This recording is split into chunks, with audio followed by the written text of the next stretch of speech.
Assalamualaikum warahmatullahi wabarakatuh.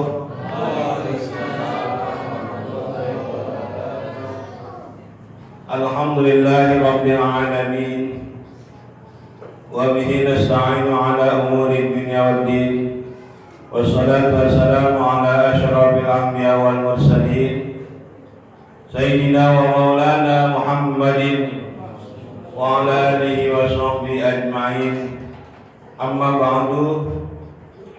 Qala Allah ta'ala fil Qur'an karim wa huwa asdaqul qailin. Wa sa'yarihu ila magfiratin min rabbikum wa jannatin 'arduha samawati wal ardu 'iddat lil muttaqin alladzina yunfiquna fis sarra'i wad dharra wal kadhimina al-ghayza wal 'afina 'anil nas wallahu yuhibbul muhsinin. Wa qala ta'ala aidan ya ayyuhalladzina amanu taqullaha wa qulu qawlan sadida yuslih lakum a'malakum wa yaghfir lakum dzunubakum wa may yuti'illaha wa rasulahu faqad faza fawzan 'azima. Wa qala an-nabi sallallahu alaihi wasallam naumu shaimi ibadatun wa samtuhu tasbihun wa amaluhu mudha'afun wa zambuhu maghfurun wa du'a'uhu mustajabun. Shadaqallahul azim wa shadaqa rasuluhun nabiyil habibul karim wa nahnu ala dzalika minasyahidin wa syakirin walhamdulillahi rabbil alamin. Yang sama kita hormati guru kita Ustaz Haji Dadang Sarjana Agama, semoga diberikan manfaat ilmunya. Dan juga ada kira di sini Ustaz Fadlu, semoga kiranya diberikan ilmu yang bermanfaat. Amin ya Allah ya Rabbal alamin. Para jemaah sekalian, shaimin dan shaimat rahimakumullah. Sekarang ini kita masuk tarawih pada malam keberapa ya? 18. Hah? 18. 6. Tahun 16. Ya, 16 ya. Mudah-mudahan ya segala ibadah kita, baik puasanya, sholat tarawihnya, baca Qur'annya, dan yang lain-lainnya diterima oleh Allah Subhanahu wa ta'ala. Amin ya Allah ya Rabbal alamin. Dan juga saya doain semua yang hadir pada kesempatan sholat tarawih pada malam hari ini, kiranya Allah panjangkan umurnya dalam keadaan sehat wal afiat serta dibanyakin duitnya. Amin ya Rabbal Alamin. Kalau kata orang Arab, ane doain ente banyak mulus. Amin. Tapi dalam keadaan sehat ya. Betul nggak? Betul. Lah kalau banyak duit tapi badan sakit, di rumah sakit, di infus, tergeletak di sana, enak nggak begitu? Agak enak kan? Yang enak badan sehat, ya kan? Kemudian duit Sehat. di dompet duit nggak bisa ketekuk, saking apa? Tebelnya di dompet, ya nggak bisa ditekuk duit kita kebanyakan, masya Allah. Amin ya Allah ya Rabbal alamin.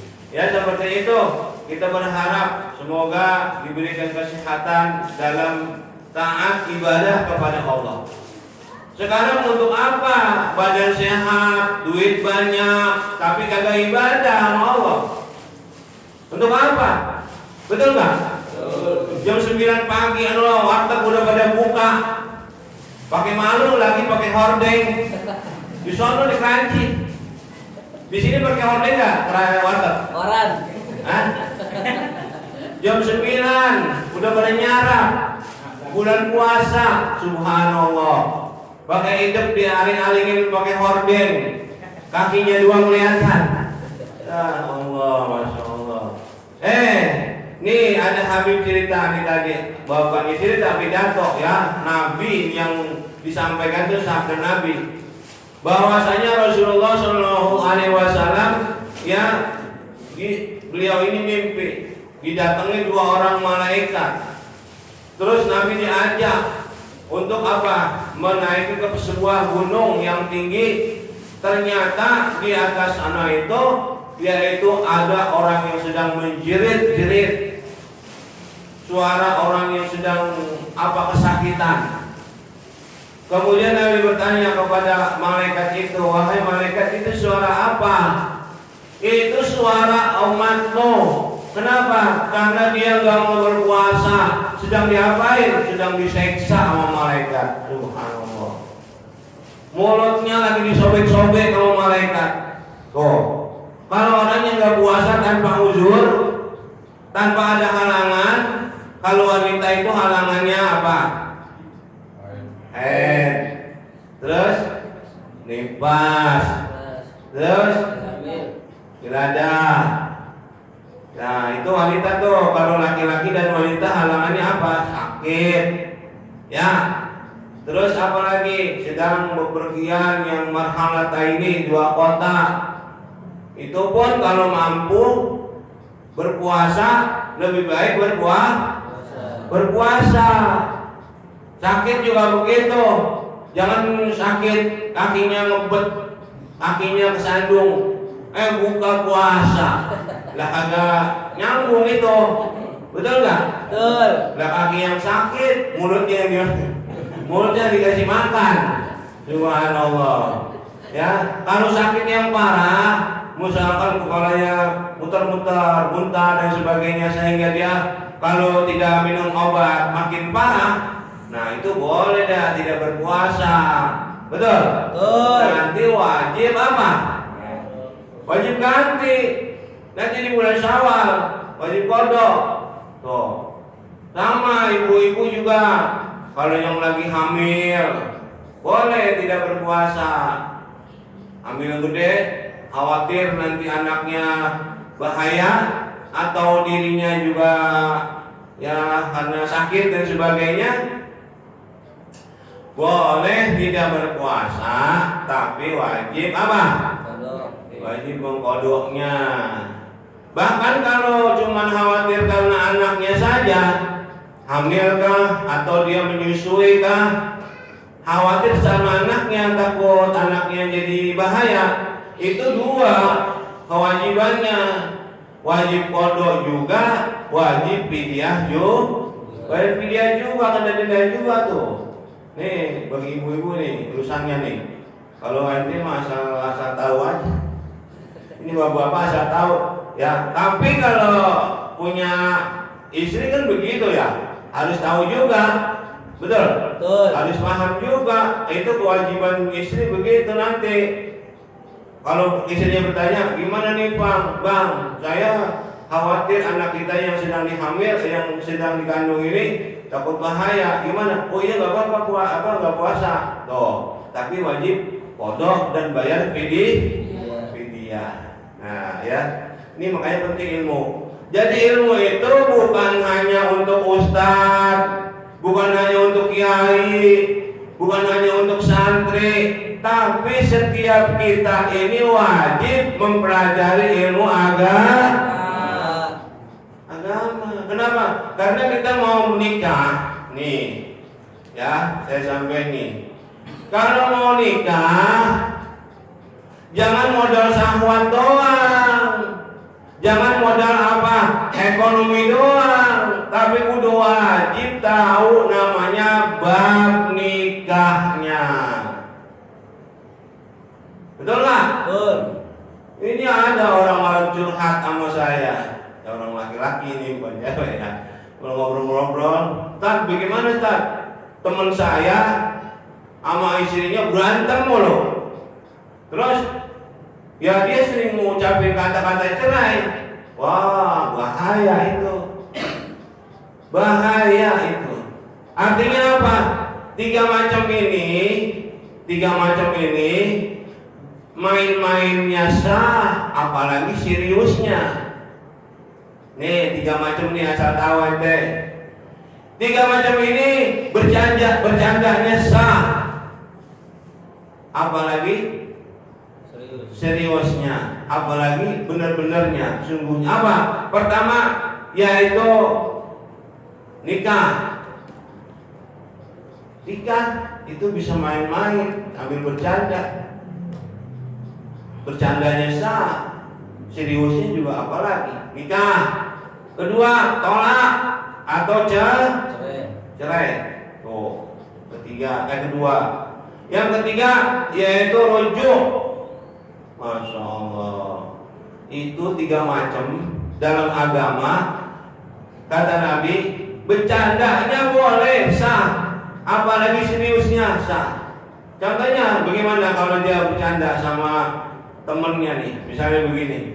Saya misalnya punya anak perempuan, Tong, bahasanya, lo kawin dia sama anak gua nih yang perempuan, namanya si Fatimah misalnya.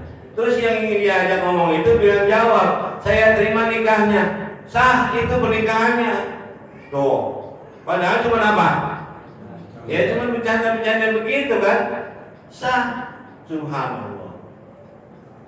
Satu, kemudian contohnya cerai gini, kata lakinya, wah ribut besar ribut, gua cerai lo, jadi itu udah, subhanallah, gua cerai lo, jadi udah itu sah di hadapan Allah, bukan bininya dia lagi itu. Subhanallah. Makanya ilmu itu penting, bukan hanya tadi tuh untuk ulama, untuk kiai, bukan untuk santri aja, tapi setiap kita nih, setiap umat Islam wajib mengetahui ilmunya. Wabil khusus kalau orang yang mau menikah, yaitu baca dulu bab nikahnya, gitu. Ya, ini yang belum pernah nikah, ya. Yang mau nikah lagi juga nggak apa, baru atur. Ya, seperti kembali. Iya, kita lanjutin lagi. Ya ini apa? Kita harus mengetahui ilmunya. Dalam berpuasa juga ini harus tahu ilmunya. Apa itu kewajiban puasa, rukun puasa? Berapa rukun puasa itu? Rukun puasanya berapa? Lah udah berapa hari, dari 2 minggu biasa belum tahu rukun puasa ada berapa. Ya salah. Rukun puasa ada dulu. Pertama niat, setiap malam wajib niat. Tuh, dan yang kedua meninggalkan daripada yang membatalkan puasa. Contohnya apa? Makan, minum, hubungan sama istri di siang hari, tuh, terus mengeluarkan apa? Sperma, itu batal tuh puasanya. Makan, minum, kawin, dan dalam keadaan sadar. Kalau lupa tidak membatalkan puasa.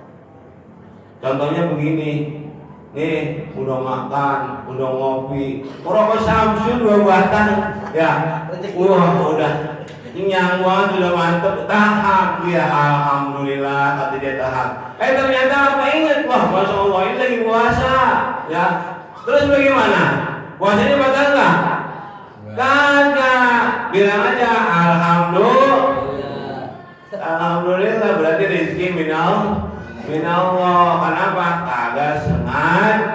Kagak sengaja dalam artian lupa. Tuh, masya Allah. Tapi kalau kita ini lupanya beneran atau dibikin-bikin, Allah maha mengetahui. Tuh, seperti itu. Berpuasa, niat, dan kedua meninggalkan daripada yang membatalkan puasa. Itu secara zahir. Nah, kalau yang batin, kata Nabi begini, kami shaimin laisa lahu min siyamihi illa ju'ala. Tidak sedikit orang yang berpuasa cuma mendapatkan lapar dan haus saja. Siapa itu? Yaitu orang yang puasa tapi anggotanya tidak puasa, mulutnya tidak puasa, matanya tidak puasa, telinganya juga dia tidak diajak berpuasa. Contohnya apa? Mulutnya masih bohong, masih dusta. Dusta tahu nggak dusta? Bohong tahu bohong? Hah? Paham ya? Paham ya? Gak usah diceritain ya. Kalau udah paham.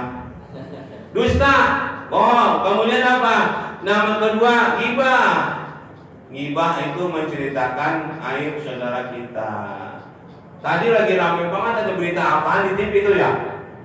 Tadi, hah? Ada nggak yang pada ngeliat TV tadi? Ada berita apaan?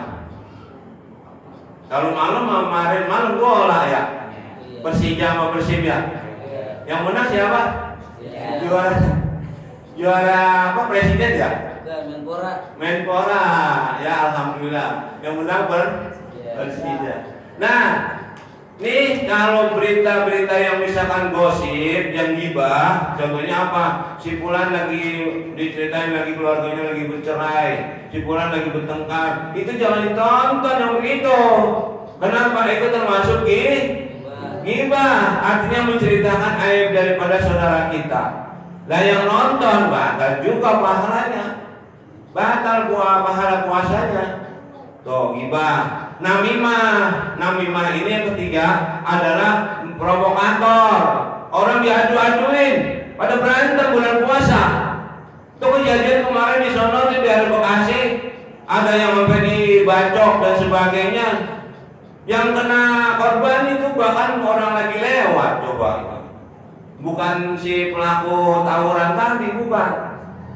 Jadi ada orang lagi lewat, akhirnya dia kena sasaran, dibacokin, masuk rumah sakit tuh. Itu kan gara-gara ada siapa tuh? Ada provokator, itu namanya namimah, tukang adu-adu domba itu. Ya, nauzubillah min dzalik. Itu yang ketiga yang membatalkan pahala puasa. Yang keempat, saksi palsu. Oh, kamu benar melihat kejadian itu. Oh iya benar, padahal dia kagak. Cuma apa? Dikasih duit. Dia supaya apa? Supaya bersaksi palsu. Terus kemudian apa lagi? Wa nadru bisyahwatin. Dia yang kelima membatalkan pahala puasa melihat dengan syahwat. Ya, siapa aja laki-laki lihat demennya sama perempuan, lihat gambar-gambar perempuan, ya, kemudian terbangkit karena syahwatnya. Orang perempuan, ya begitu juga demennya sama ya laki-laki, lihatnya gambar-gambar laki-laki, ya masya Allah terbangkitkan syahwatnya, batal pahala puasanya. Jadi apa? Kalau lagi puasa sebaiknya apa? Yaitu banyakin membaca Al-Quran. Kenapa? Karena ini bulannya turunnya Al-Quran. Syahrul Ramadan alladzi unzila fihil Quran. Syahrul Ramadan, artinya bulan Ramadan itu bulan diturunkannya Al-Quran. Bahkan yaitu pada tanggal 17 Ramadan diturunkannya Al-Quran. Besok nih Nuzulul Quran malam 17, ya, malam peringatan Nuzulul Quran, yaitu malam diturunkannya Al-Quran, ya, seperti itu. Banyakin Al-Quran, banyak. Kenapa? Itu Al-Quran yang akan menolong kita nanti di hari kiamat, ya. Dan kita puasa di siang harinya, banyakin ibadah yang lain-lainnya di malam harinya, wabil khusuk membaca Al-Quran. Ya, mudah-mudahan Allah SWT berikan taufik hidayah-hidayahnya kepada kita sekalian, sehingga kita bisa menjalankan segala apa yang diperintahnya dan meninggalkan segala yang dilarangnya, sehingga kita menjadi selamat baik di dunia dan terlebih lagi nanti di akhirat. Ya, sebagaimana Allah SWT berjanji dalam Al-Quran, innal ladzina amanu wa 'amilus shalihat ulaika hum khairul bariyah jazaohum inda rabbihim jannatu 'adnin tajri min tahtiha al-anhar khalidina fiha abada radhiyallahu anhum wa radu anhu zalika liman khasyya rabbah. Ya, lebih kurang maaf. Assalamualaikum warahmatullahi wabarakatuh. Alhamdulillahirrahmanirrahim. Kita sudah sama-sama dengarkan tausiah kultum Ramadan untuk Untuk selanjutnya kita lanjutkan dengan sholat witir.